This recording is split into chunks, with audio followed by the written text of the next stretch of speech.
Opinion: how gig economy has reordered earning a living in Bengaluru, in the heart of India's technology capital. A quiet transformation is underway.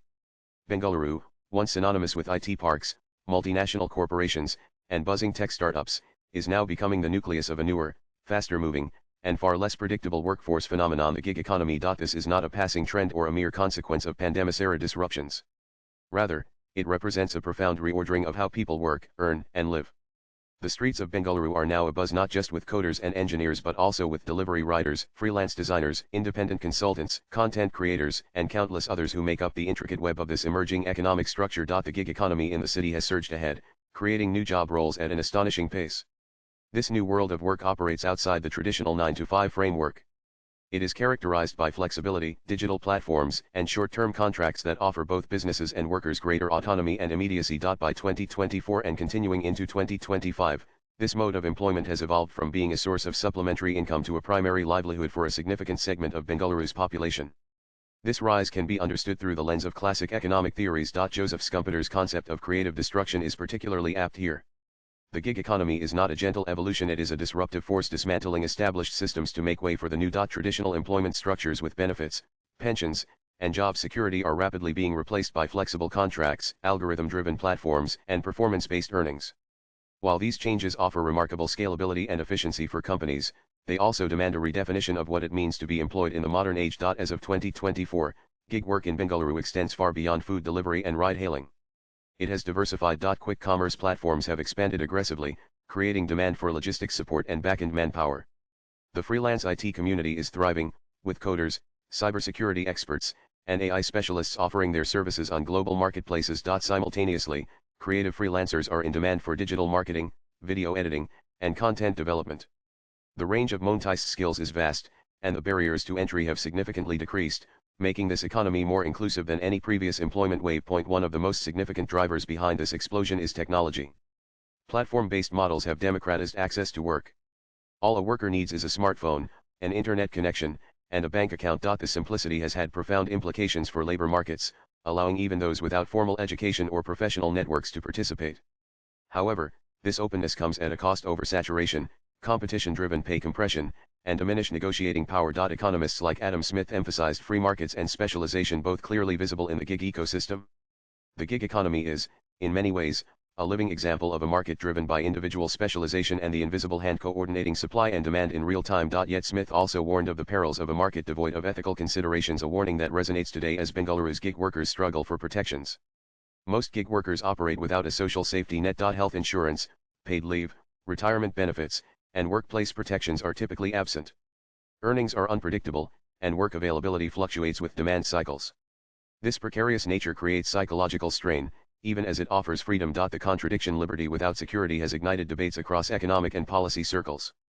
The modern workforce in Bengaluru is caught between the flexibility it values and the protection it lacks. John Maynard Keynes once envisioned a future where technological progress would significantly reduce working hours, ushering in a society of leisure.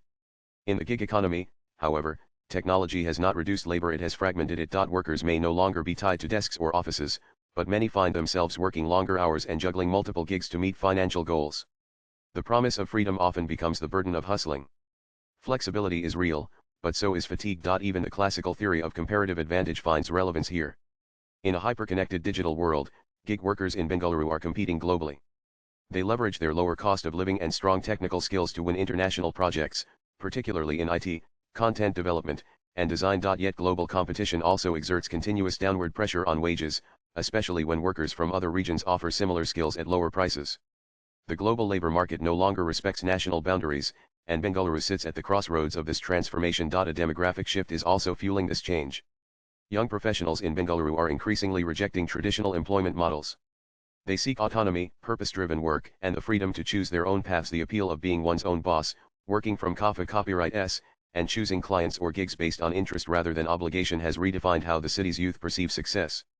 This cultural pivot is significant. It marks a shift from stability to agency, from long-term employment to diversified income streams. Yet the transformation is not without its risks. Informality dominates the gig landscape. There is little legal clarity around the rights and responsibilities between workers and platforms. The algorithms that govern work allocation are often opaque, fostering perceptions of bias and inconsistency. Disputes are frequent, and in the absence of institutional support, workers are left at the mercy of platform policies. This power imbalance is unsustainable and demands systemic intervention. Economist Amartya Sen's focus on capabilities and freedoms is particularly relevant here. Sen argued that development should be about expanding individuals' freedoms and capabilities to live the lives they value. If gig work enhances individual freedom, it is developmental. If it traps people in cycles of low-paying, unstable jobs without upward mobility, it becomes exploitative. In Bengaluru, the gig economy reflects both realities.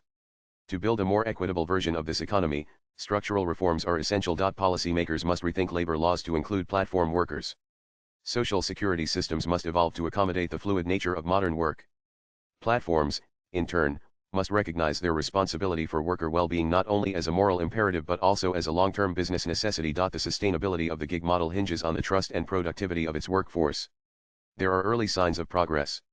The conversation around gig workers' rights has entered mainstream discourse. Pilot programs offering benefits such as accident insurance, pension contributions, and health coverage are emerging. Government bodies are beginning to draft policies tailored to this workforce.